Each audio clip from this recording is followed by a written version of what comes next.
이제 기업 가치 요걸 설명하기 앞서서 크레탑으로 한번 넘어가 보겠습니다. 이제 크레탑 자료를 갖고 이제 크레탑을 한번 전체를 리뷰를 한번 해봐야 될 것 같거든요.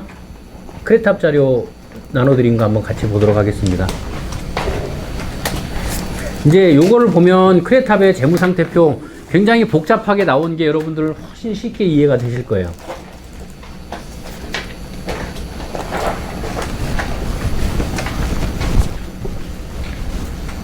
크레탑은 보통 한 40여 페이지 정도 나오거든요. 이거 들고 예전에는 뭐 상담하기도 하고 그랬는데, 여기 이제 기업의 개요적인 부분들이 쭉 나옵니다. 기업의 개요적인 부분들이 쭉 나오는데, 여기 기업 이제 설립 형태, 아까 보셨던 거 기업 개요에 있는 거랑 똑같고요. 일반 법인이냐 외관 법인이냐 요거 구분할 수 있고, 조건버스 요거에 따라서는 이제 경정 청구든 그다음에 뭐 세액 공제든 뭐 세액 공제 경정 청구 지원금 요런 것들 따질 수 있고, 그다음에 설립 연월일은 보통 대표가 설립을 한 거기 때문에 대표의 입사일, 퇴사일을 한번 계산해 볼 수 있는 거고요. 그다음에 대표의 이제 나이를 가지고도 이 사람이 언제쯤 퇴사할 건지 이런 것들 다 요 내용들 보시면 되고, 이제 뭐 결산월이 12월이고 홈페이지가 있으면 이 홈페이지가 있는 회사는 공고할 때 홈페이지에 공고하면 신문에 공고하는 비용을 세이브할 수 있거든요. 그래서 정관 바꿔줄 때 참고하면 되겠다. 뭐 이런 것들 정도 보시면 돼요. 기업 신용등급 여기 WB고, 그래서 요 뒤 보시면 이제 근로복지공단에 가보시면 이제 그 인원에 따라서 이제 그 인원이 몇 명인지 이제 확인하실 수 있고, 그 다음에 사업장에 그 인원별로 준비해야 될 사항들이 쭉 있는데, 뒤에 그 저기 기본보고서에서 있는 내용이라 생략하고 넘어갈게요. 그 다음에 이제 뭐 세액공제 요것도 그냥 생략하고 넘어가겠습니다. 아까 이제 그 외관법인에 대한 얘기들을 제가 설명을 드렸는데, 외관법인은 조건이 있어요. 외관법인은 일정 규모가 되면 야 우리 니네 회계 처리하는 거 못 믿겠어 제대로 해 라는 의미거든요. 사실 일종의 개인으로 따지면 성실신고 대상자랑 똑같은 개념이라고 보시면 돼요. 법인판 성실신고 대상자라고 보시면 되는데, 자산이나 매출액이 500억이 넘으면 무조건 외감이에요. 근데 그게 아닐 경우에는 요 아래 4개 조건 중에 2개만 맞으면 외감이 되는 거예요. 그래서 자산이 120억이 넘어가고 부채가 70억이고 매출액이 100억이고 종업원이 100명이고 이 4가지 조건 중에서 2가지가 걸리면 그건 외감이거든요. 그래서 외감 가면 어떻게 해야 되냐, 외부 회계법인의 감사를 받아야 되거든요. 좀 복잡해요. 그리고 외부 회계법인 감사할 때 공짜로 해주나요? 비용 들어가죠. 외관법인 되면 아마 최소한 2~3천만 원 이상은 그 외관법인 비용이 들어가요. 최소한. 회사의 규모에 따라 달라지긴 하겠지만은요. 그렇게 들어가는데 그 비용을 또 내야 돼요. 그리고 또 회계법인이 와서 감사할 때 자료 요구하는 거 다 제출해야 되고 복잡하잖아요. 그러니까 외관법인이 싫어요. 그리고 외관법인이 되면 여기 dart.fss.or.kr 이 사이트 여기 보면 금감원 공시 사이트거든요. 외관법인은 여기에 다 공시하게 돼 있어요. 뭐 상장법인은 말할 것도 없고 다 공시하게 돼 있는데, 정말 디테일한 정보까지 주소까지 아주 디테일하게 해갖고 어디에다가 뭘 하고 있고 땅을 어디다 부동산을 갖고 있고 이런 것까지 아주 디테일하게 다 노출이 됩니다. 그래서 그게 싫은 법인들도 있어요. 그래서 요거는 요 4가지 조건 중에 엔드 조건으로 2가지가 걸리면 되는 거라, 애매하게 걸리면 회피할 수 있는 방법도 있겠죠.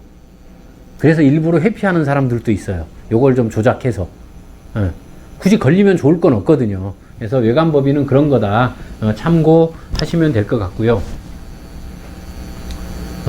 요게 이제 뭐 유동자산, 비유동자산, 인증현황 뭐 이런 거 있으니까 요거는 뭐 그 복잡한 내용들 없고, 주요 주주가 여기 나옵니다. 주요 주주가 나오는데, 여기서 보시면 이제 주요 주주가 이렇게 나오는데, 요 자료를 바탕으로 저희가 주주 현황을 올려드리는 거거든요. 주주 현황을 올려드리는 건데, 이제 관계회사가 여기 보면은 이 관계회사 보면 주 땡땡땡 F라고 돼 있죠. 요 회사 관계회사는 뭐냐면은 여기 주주가 이쪽에 관련된 뭐 대표이사나 누가 이쪽에 걸치고 있는 거예요.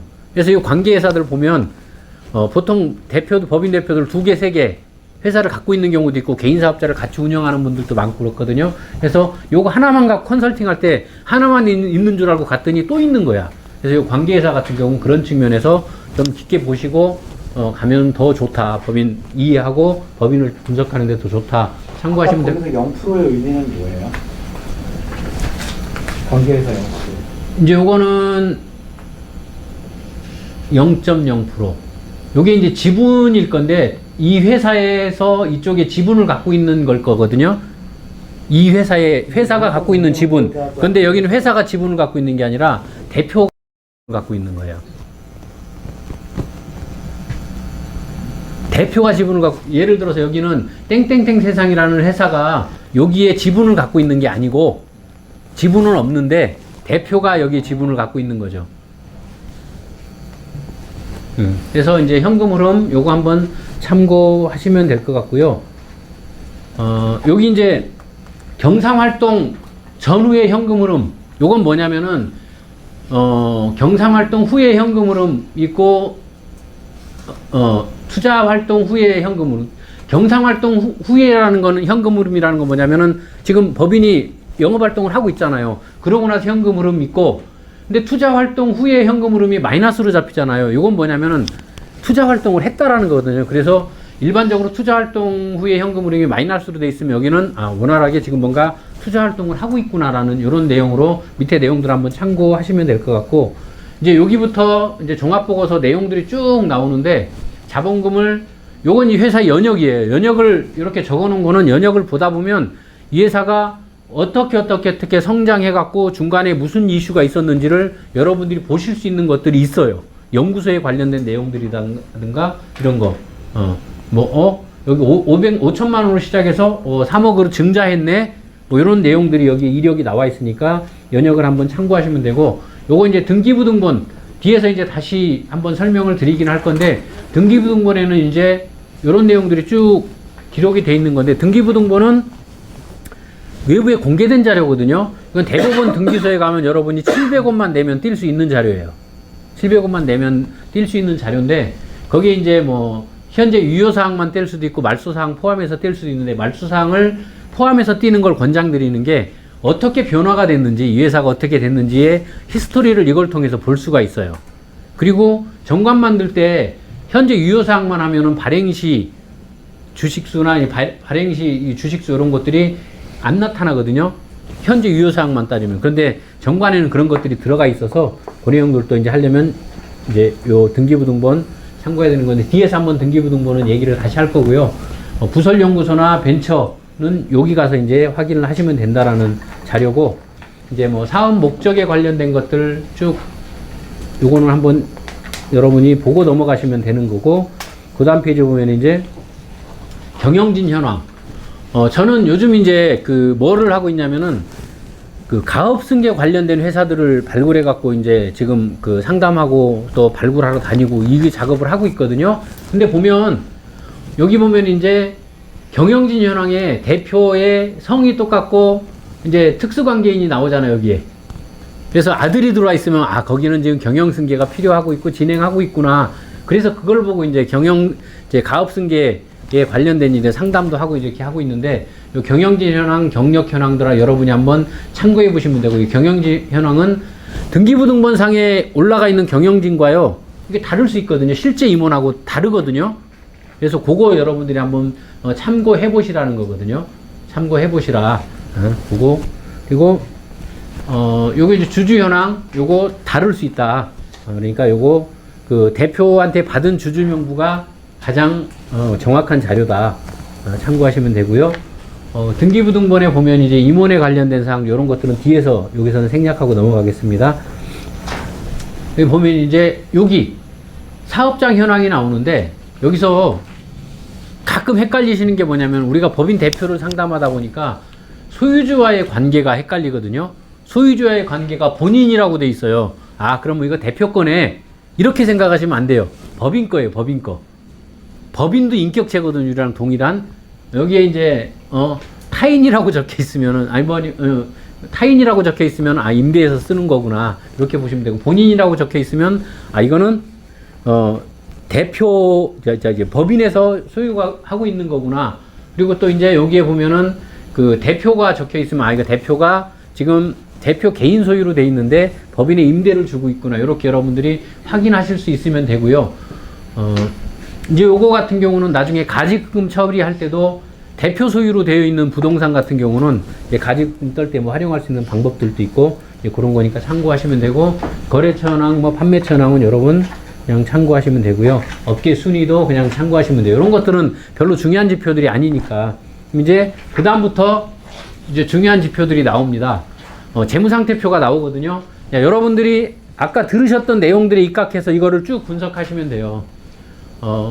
이제 유동자산, 당좌자산은 이렇게 쭉 들어가 있고, 매출채권이 들어가 있고, 여기 단기대여금, 가지급금이 들어있는데, 단기대여금 밑에 주임정 단기대여금이 있고, 기타 단기대여금이 있는데, 여기는 이제 단기대여금이 그래도 7억 5,800만원, 이제 요거는 주임정 단기대여금이고, 기타 단기대여금이 뭔지는 모르겠어요. 1억 3천이 또 딱 해서 합해서 7억 5,800이 들어가 있고요. 미수금, 선급금, 미수금, 선수금, 선급금. 요거는 미수금, 선급금은 개념 아까 이해하시겠죠? 그 다음에 선급 비용.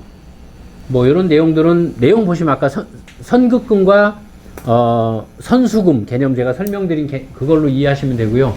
그 다음에 뭐 재고자산, 상품이 있고 제품이 있고 원재료가 있고, 요거 개념 아까 제가 설명을 드렸어요. 그 다음에 투자자산은 장기금융 상품은 종신보험이나 연금 같은 경우는 요 항목에 들어간다. 계정 과목에 들어간다. 그렇게 보시면 되고, 토지가 보면 이제 부동산 과다보유 법인이냐 아니냐, 요거 이제 이따가 식사하고 나서 법인 기업 가치를 이제 산정할 때 부동산 과다보유 여부가 굉장히 중요하거든요. 부동산 과다보유 법인이냐를 따질 때는 부동산에는 뭐가 들어갑니까? 토지하고 건물이 들어가겠죠. 그쵸? 이게 전체 자산 중에 50%를 넘어가면, 자산 총계 중에 50%를 토지하고 건물이 넘어가면 그건 부동산 과다보유 법인이에요. 그래서 그 과다보유 법인 여부를 따지는데, 여기는 지금 아까 총 자산이 얼마냐면 아까 120억인가 얼마 됐던 거 기억이 나거든요. 정확한지 모르겠네. 근데 토지가 35억이고 건물이 18억이에요. 그럼 한 50억 정도 되잖아요. 여기는 그 부동산 과다보유 법인은 아니네요. 그쵸? 50%가 안 넘었어요. 그거 참고하시면 되고, 건물에는 이렇게 감가상각 누계액이 항상 그 밑에 있어요. 건물이 감가상각을 계속 치잖아요. 건물도. 그 다음에 기계장치도 들여오면 계속 감가상각을 치잖아요. 감가상각을 치는 건 뭐냐면 비용으로 떠는 거거든요. 비용으로 계속 떠는 거고, 차량 운반금 이것도 감가상각 떠는데, 뭐 아까 투자자산, 유형자산, 무형자산 이렇게 있다고 그랬죠. 무형자산은 특허권인데 산업재산권 요거 400만원 정도는 아마 재산권 출원하는 데 들어간 금액일 거고요. 개발비 아까 6억 3천 들어가 있잖아요. 개발비를 왜 자산에 잡는지는 제가 이유를 설명을 드렸어요. 뭐 기타 비유동자산 이렇게 들어가 있고, 부채는 아까 자산 이해하기 쉽죠. 어려운 거 하나도 없죠. 어려운 거 하나도 없고, 부채 보면 단기 차입금, 미지급금, 선수금, 예수금, 뭐 이런 거, 비유동 부채, 사채. 이 사채는 뭡니까? 사채 시장에서 사채 끌어다 쓴 게 아니고 회사채를 얘기하는데, 여러분들이 만나는 회사는 회사채 발행되는 회사가 거의 없을 거라고 보시면 됩니다. 누가 삽니까? 그 회사채를. 그쵸? 안 사주니까. 그리고 장기 차입금, 뭐 요거는 은행이나 중진공 기보신보 이렇게 해서 조달한 자금이라고 보시면 될 것 같습니다. 그 다음에 내가 임대를 주고 받은 보증금도 장기 차입금이겠죠. 그쵸? 똑같은 개념으로 자본과, 그러니까 자산과 부채는 대비해서 보시면 이해가 훨씬 수월하실 거예요. 그리고 이제 가끔 보면 이런 경우도 있어요. 그 자산에 법인세 예납한 이런 비용들이 자산에 잡혀 있는 경우도 있거든요.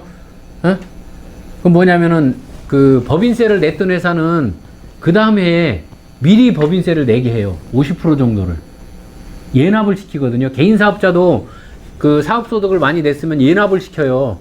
물론 우리 이제 설계사들은 예납을 안 시키지만 개인 사업자들은 예납을 시켜요. 법인세 예납을 시켜서 보통 50% 정도 미리 내게 하거든요. 근데 깡패입니다. 이자도 안 줘요. 예납해서 받아놓고 이자도 안 줘요. 그러니까 뭐 이런 개념으로 예납을 받아가는데, 뭐 세수 확보 차원에서 그렇게 하겠죠. 그리고 명분은 그겁니다. 나중에 법인세 한 번에 낼 때 부담스러우니까 예납 좀 해라. 뭐 이런 의미로 가져가는 건데 법인세를 예납한 것도 내 돈이잖아요. 세금을 미리 낸 거니까. 그쵸? 이런 것도. 근데 간혹 가다가 법인세 예납을 뭐 안 한 회사 같은 경우 그게 이제 부채로 잡히는 케이스들도 있긴 한데 이제 그런 것들도 갖고 뭐 이게 뭐야? 라고 생각되시면 아니 그런 의미구나 라고 생각하시면 될 것 같아요. 부채 어렵지 않죠. 자본 항목을 한번 볼까요?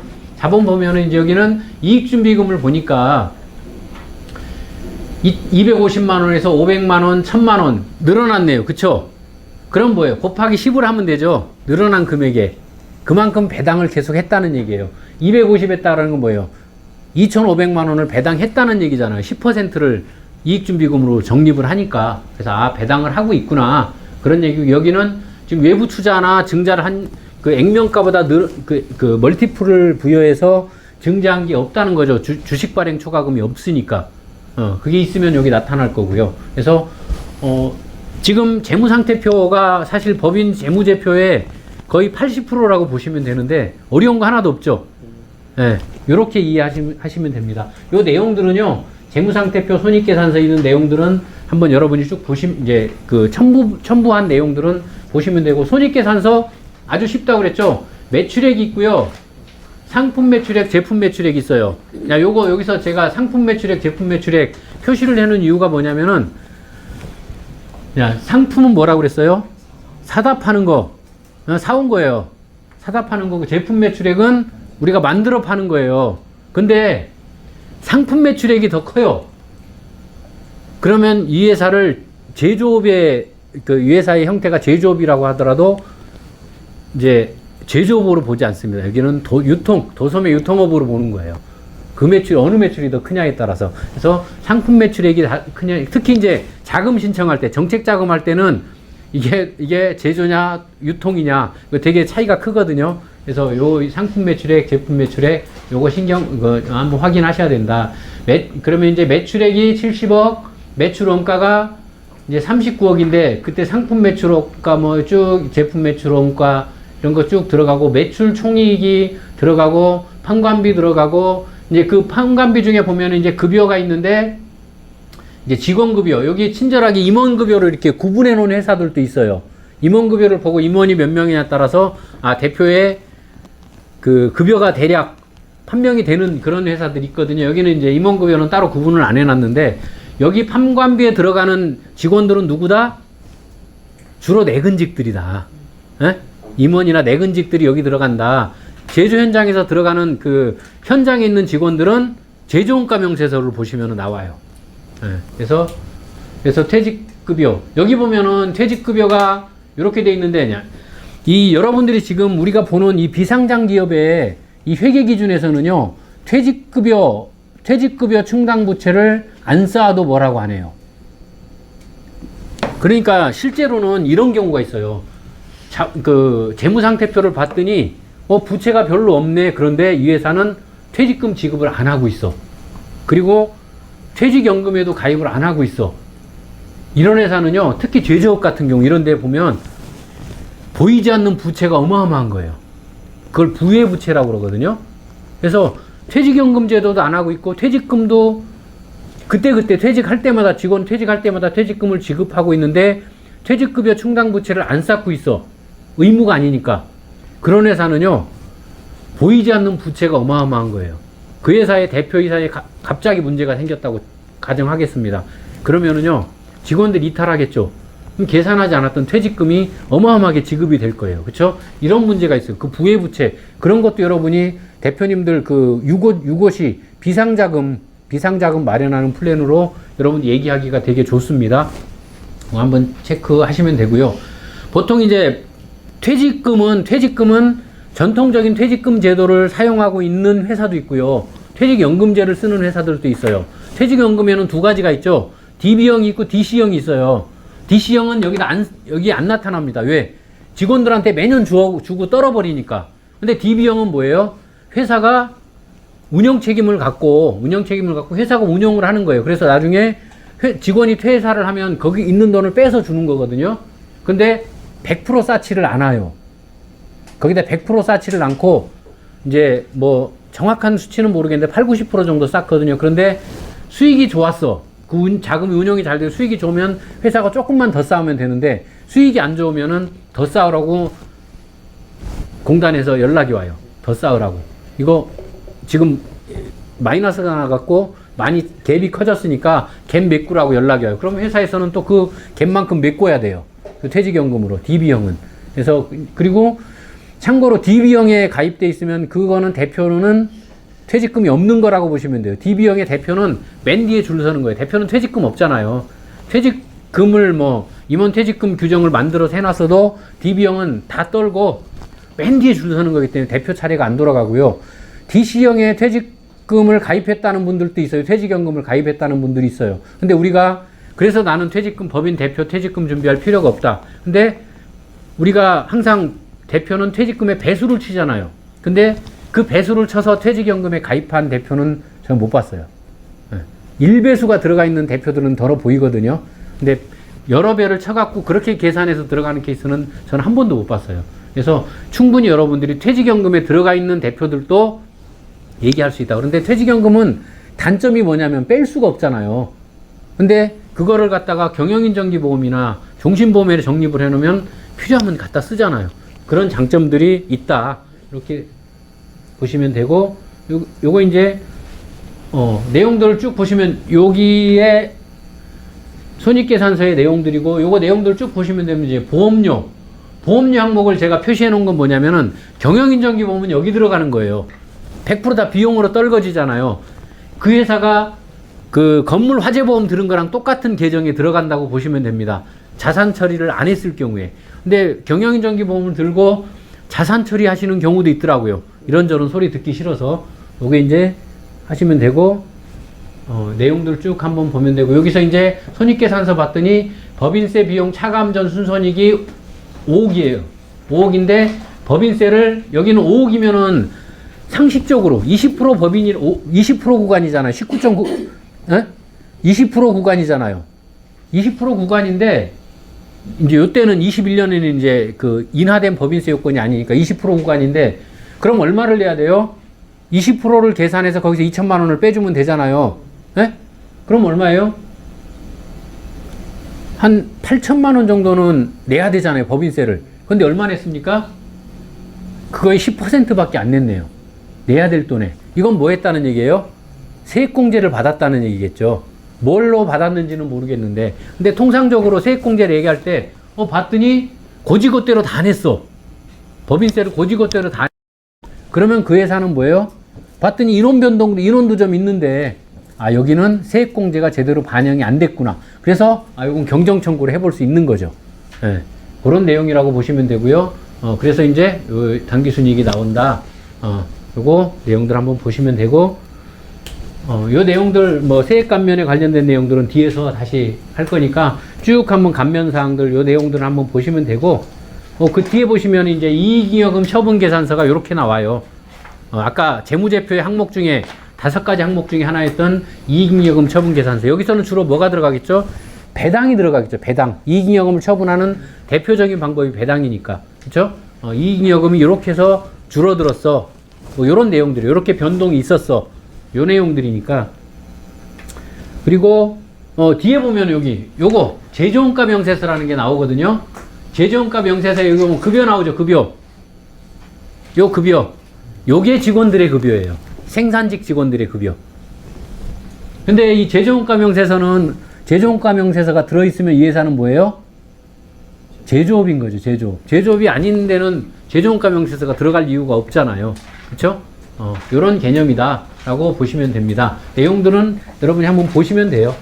그래서, 통상적으로 이 회사에서 이제 경정 청구하는 분들이 많이 보는 게 요거예요. 요거, 급여.